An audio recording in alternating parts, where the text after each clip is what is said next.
شہادت کا مرتبہ ملنا تھا، ورنہ امام حسین کے لیے لوگ یہ کہتے ہیں کہ یہ ظالم لوگوں نے یہ سمجھا، یزیدیوں نے، کہ ہم نے دریائے فرات کا پانی حسین پر بند کیا، حسین پر بند کیا، اور حسین کے ہونٹ دریائے فرات کے پانی کے لیے ترستے رہے، نہیں بلکہ دریائے فرات کا پانی حسین کے ہونٹوں کے لیے ترس رہا تھا۔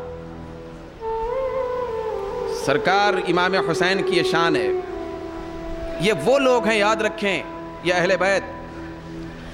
میدان قیامت ہوگا، میدان قیامت، یا ظاہری طور پر اطراف فرات کے اطراف کٹا بن لیے ہوں گے، مگر میدان محشر میں سرکار دو عالم نے فرمایا یہ میرے اہل بیت ہوں گے، میرا حوض کوثر ہوگا، 50,000 سال کا گرم دن ہوگا، قیامت کا میدان، سر پہ سورج ہوگا سوانیزے پر، نہ کوئی درخت ہوگا، نہ چھاؤں نہ سایہ، 50,000 سال کی پیاس ہوگی، ہر آدمی بلک رہا ہوگا، تڑپ رہا ہوگا، پسینے میں ڈوبے ہوئے ہوں گے، ایسے عالم میں آتش آتش کی صدائیں بلند ہوں گی، پیاس پیاس کے نعرے ہوں گے، ہر ایک کی زبان کانٹے بن جائے گی، پیاس کے لیے تڑپ رہے ہوں گے، پانی پانی کا نعرہ بلند ہوگا۔ ایسے عالم میں آقائے دو جہاں صلی اللہ علیہ وسلم کا حوض کوثر ظاہر ہوگا۔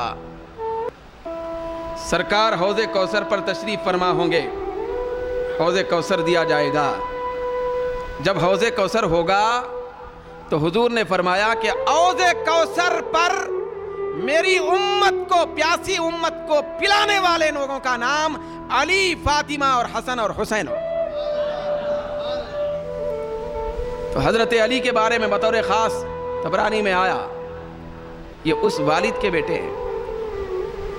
سرکار نے فرمایا کہ یا علی، فی یدک یوم القیامہ عصم من عصی الجنہ تزود بها المنافقین عن حوضی۔ سرکار نے فرمایا کہ علی، قیامت کے دن تیرے ہاتھ میں جنت کی لاٹھیوں میں سے ایک نورانی لاٹھی ہوگی، اور تو اس لاٹھی کے ذریعے سے منافقوں کو اور بدبختوں کو میرے حوض کوثر سے دور کر رہا ہوگا۔ کنٹرول حوض کوثر پر علی کا ہوگا، پھر حسن و حسین کا ہوگا۔ کس کا ہوگا؟ کنٹرول ہوگا، حوض کوثر سے وہی سیراب ہوگا جو علی، فاطمہ، حسن و حسین کا چاہنے والا ہوگا۔